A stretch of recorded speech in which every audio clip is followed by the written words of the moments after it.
And thanks for all your emails. Now, Oliver is a 10-year-old boy. He's led a busy life travelling with his adventurous parents and is quite relieved when they decide to settle down by the sea. But just before he's due to join them in their inflatable dinghy for a tour around the local islands, he discovers they've disappeared.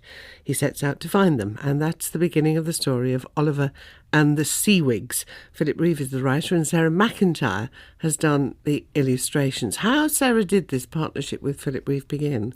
Well, we met at the Edinburgh Book Festival and we started drawing. He was drawing on his blog trees and I started drawing trees, and we were comparing notes and just got to we like drawing so much together. We thought, we should make stories too. And we were just very excited and started to come up with ideas.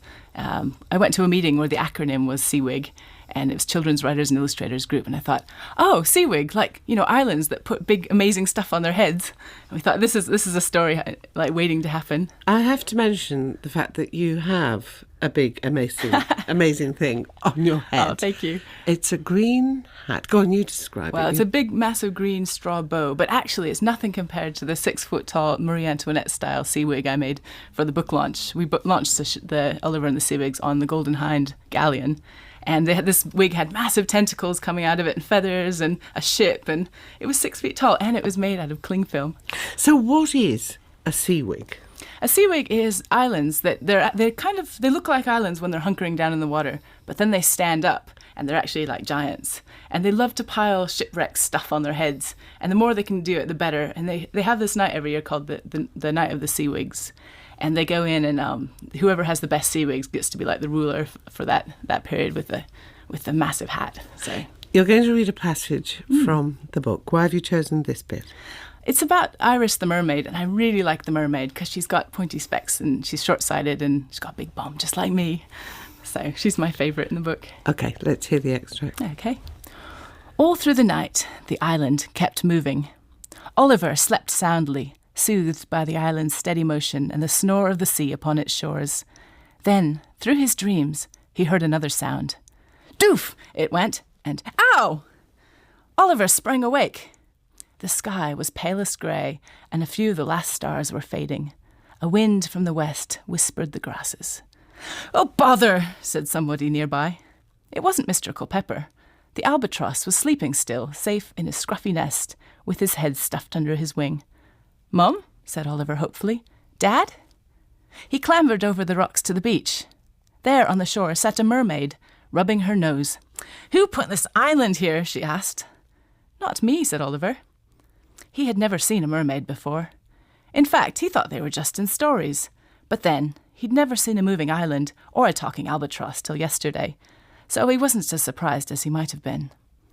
The mermaid seemed to be about his own age, and she was starting to get a black eye. There I was, swimming along, minding my own business, she said, and suddenly there's an island in the way. It's a danger to shipping, that's what it is. It's a wonder I wasn't knocked unconscious. Have you seen any other islands? Asked Oliver. My mum and dad are on one. I'm looking for them. Sorry, said the mermaid. I didn't even see this one. My eyesight isn't very good. I can hardly see you. Come over here, you're just a blur. Oliver went closer. The mermaid frowned at him with vague blue eyes. Well, she said, you're an odd-looking character. Oliver thought that seemed pretty rich, coming from someone who is at least half fish, but he was a polite boy and did not try to argue. Instead, he said, My name's Oliver. Mine's Iris, said the mermaid. You don't know of a place called Farsight Cove, do you? I was told there's a beach optician there. That's where I was going when your silly island got in my way. How did you visualise the seawigs, the naughty monkeys, Iris, the albatross? One of the things that struck me when I was looking through it is they all have really big eyes. I think it's a little bit, that big eyes is like the wonder of the world. You know, it's almost like you can't take it in. You have to make your eyes bigger to just look. And there's so much in this book. It's about exploring and discovering new things and adventure. And I think the characters are all quite amazed by it as well as the reader is. So it's also about a child trying to find his parents. Yeah. That often seems to be such a common part of children's literature. Why do you suppose that is? I think it's just an instinct we all have. We all want to go back to our parents. Even adults. We sort of have a feeling for her mum and dad, and also Iris the mermaid. I think she's looking for acceptance and a family, really, because the other mermaids are all caught up in being thin and pretty and singing la la la pretty songs, and she's got a terrible voice, and the mermaids all kind of reject her, and she makes a friend with Oliver, and he brings her into this family, and they become a real family, and it's kind of a beautiful thing, I think. How did you become so passionate about drawing? How did it begin? I've always loved to draw. I've loved to paint, draw, make things. I think everyone loves making things, and it's just, in my case, it's turned into pictures. But you were bullied when you were a kid, weren't you? Wasn't this a way of getting away from something? Yeah, when I was a kid, I remember my first day of school, I was quite excited to go to school, and I got very badly bullied on the playground, and sort of just kind of withdrew into myself for several years, and that's sort of the persona I took on in school, which was horrible. But the teachers were really good. They had bookshelves around the room, and you could sort of take one down and lose yourself in the book and in the adventure and really go to another world almost, which is wonderful. It's escapism in the best possible way.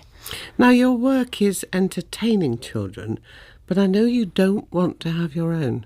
Why not? No, I mean, partly it's just because the job is so busy. I mean, I can barely keep up. You have to do the books, but you also have to sell them. You have to talk it up. You have to be at events. You get to bring it to children in schools. I mean, there's lots of things you do.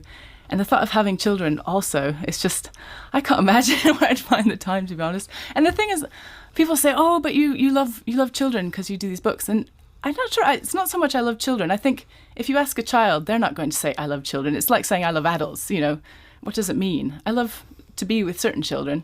And I love it when children are excited to be with me. It's a special thing. And to be able to choose who you're with. When you're a kid, you can't choose the other children you're with. And it's horrible because you have to get on with them. Whereas when you're an adult, you can decide, I'd like to be with this person. And that's such a wonderful thing. Now, you grew up in Seattle. How did you come to live here? I came here, it was love, actually. I met my husband in Russia when I was doing a project. I was studying Russian literature, and he was over there in Moscow being a Swiss diplomat, and I thought, ooh, like that. And he had a washing machine, because I was washing my clothes in the bathtub, and I thought, can I borrow your washing machine, please? And it all came through that. So that's all you need, is a husband who has his own washing machine. Very important. Sarah McIntyre, thank you very much for being with us. And let's just remind everyone of the book. It's Oliver and the Seawigs. Thank you, Jenny. Thank you.